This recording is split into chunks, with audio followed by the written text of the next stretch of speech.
mga sir, so good day sa ating lahat. So gawa na yung ating simulator, ayan.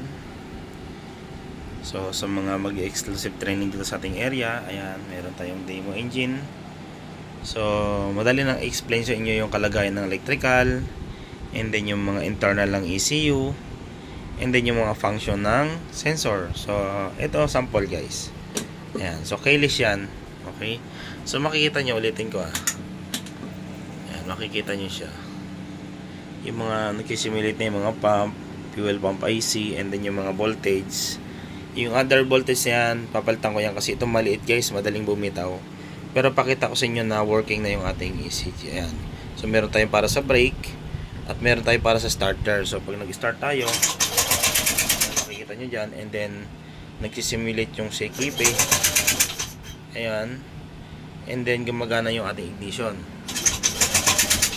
Ayan, okay. So mas madali nang mag-training, or mas ano sa atin, mas convenient ba, or mas ganon, mas madali na maintindihan ang mga topic kapag mayroon ganitong kasing actual na nakikita natin yung motor, paano ba ginagawa yan. Okay, so sa mga gusto mag-exclusive training dito sa atin, ayan, direct message na kayo guys for information.